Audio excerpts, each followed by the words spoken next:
ya, tentang konsepnya dulu ya. Orang itu sebenarnya ngapain sih di kita ya? Kalau cuma bicara tentang duit aja ya, duit lagi, duit lagi, duit lagi, duit lagi, gitu, nah selama-lamanya ya, hasilnya pasti nggak akan maksimal. Kenapa? Ya, karena bisa jadi teman ya, value-nya nggak tepat.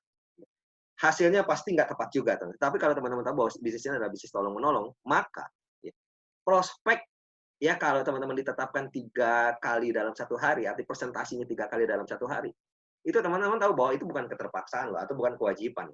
Tetapi itu adalah sebuah kesenangan atau hobi.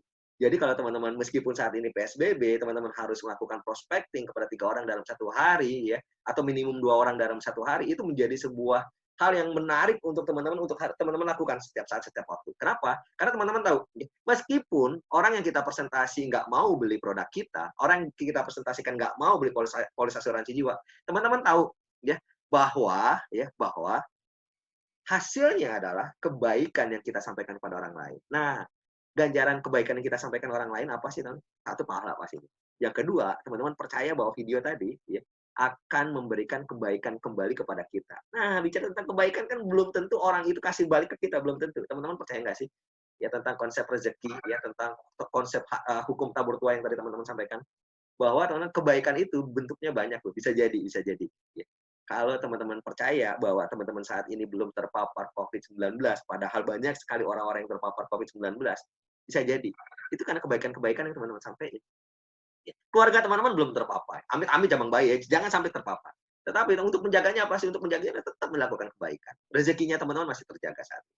Ya, kesehatannya teman-teman masih ada saat ini. Dan itu adalah sebuah kebaikan yang balik lagi ke kita sebenarnya, teman-teman. Apalagi nilai yang teman-teman tadi saya sampaikan ya tentang nilai pahala. Nah, bicara tentang mereka juga bicara seperti itu, teman-teman. Kalau teman-teman mau punya tim yang besar, konsepnya dulu yang kita samain nih. Kalau kita mau punya tim yang besar, pastinya konsepnya adalah konsep teman-teman seperti tadi, pay it forward, bayar di depan. Maka ketika kita sudah bayar di depan, kita tulus ketika merekrut orang, bukan membuat kita sukses. Ada lagi, bukan membuat saya sukses, tetapi membuat mereka sukses. Jarinya ada di depan, bukan di saya gitu ya.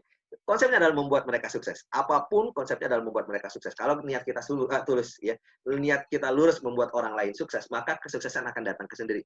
Yakin saya teman-teman. Ya. Dan itu sudah terbukti selama 12 tahun saya di industri asuransi jiwa. Itu selalu terbukti bahwa orang memiliki apa ya, kesuksesan yang besar adalah orang-orang yang memiliki ketulusan yang sangat luar biasa untuk membantu orang lain. Nah, teman-teman ya, teman-teman sudah tadi saya sampaikan ya, bisnis besar artinya cabang yang besar ya. Outlet yang banyak juga. Teman-teman cek ya. Kalau saya misalkan saja merekrut orang muda, padahal saya tidak muda lagi. Saya berumur 40, saya merekrut orang yang berusia 20 tahun. Apa dampak buat saya? Saya punya cabang milenial artinya. Saya punya sebuah cabang yang cara kerjanya jauh lebih baik dari saya. Saya kasih tahu sih prinsip-prinsip dasarnya, cara kerjanya. Tapi saya akan bersyukur kenapa? Karena dia pasti akan punya cara-cara yang luar biasa. Tamrin kan bicara seperti itu, lihat teman-teman. Ya. Hampir semua orang-orang di Tamrin adalah milenial. Tetapi teman-teman saya mau cek, ya, ada nggak yang kolonialnya juga? Ada. Untuk kolonial, teman-teman, yang merekrut milenial pasti akan punya keuntungan sendiri. Teman-teman, ya. Kenapa? Karena yang kolonial merekrut milenial itu pasti cabangnya cabang yang jauh lebih baik lagi. Ya. Kenapa? Karena bisa jadi ya, menjual polis sama orang-orang yang milenial beda sama orang-orang yang sudah tidak milenial lagi. Nah, teman-teman, kalau saya misalkan saja, ya, saya pria, merekrut wanita, apa keuntungan saya?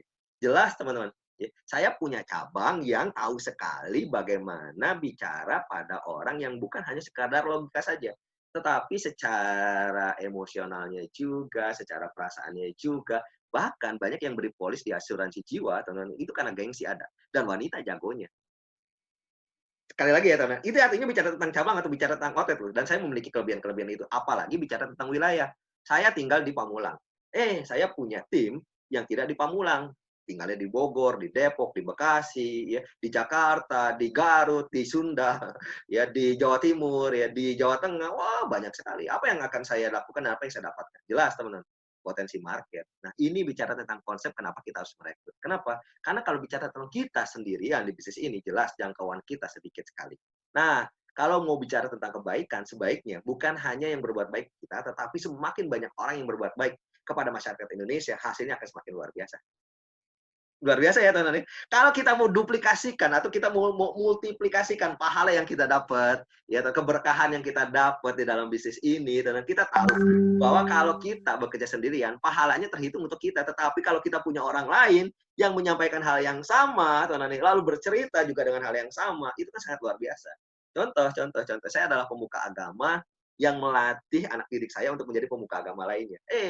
Ya ternyata berhasil. Banyak sekali pemuka-pemuka agama yang menyampaikan hal yang baik pada umat. Apa yang terjadi? Bukankah saya mendapatkan pahala dari apa yang disampaikan oleh pemuka-pemuka agama yang saya didik? Itu kan luar biasa nih, Bang. Bagaimana dengan bisnis? Ya, kalau bicara tentang uang besar, bisnis besar juga seperti itu, teman-teman. Kalau kita punya outlet yang banyak, cabang yang banyak, hasilnya pasti akan lebih besar lagi. Bukan hanya kita ya yang mendapatkan OR dan komisi, tapi agen-agen kita mendapatkan OR dan komisi. Bayangkan, kalau Anda saat ini ya berincome anggap 100 juta rupiah per bulan. Lalu agent Anda mendapatkan income 100 juta rupiah income 100 juta rupiah per bulan ya. Income ya, berarti komisinya. Lalu Anda dapetin 30 atau 35% aja dari income setiap agent Anda. Ada satu agent berincome 100 juta. Bukankah Anda dapat 35 juta? Bayangin. Kalau ada 10 agent, wah 350 juta. Bayangin kalau 100 agent yang memiliki income 100 juta, 3,5 miliar, teman. Ini bicara tentang konsep besar bisnisnya kita.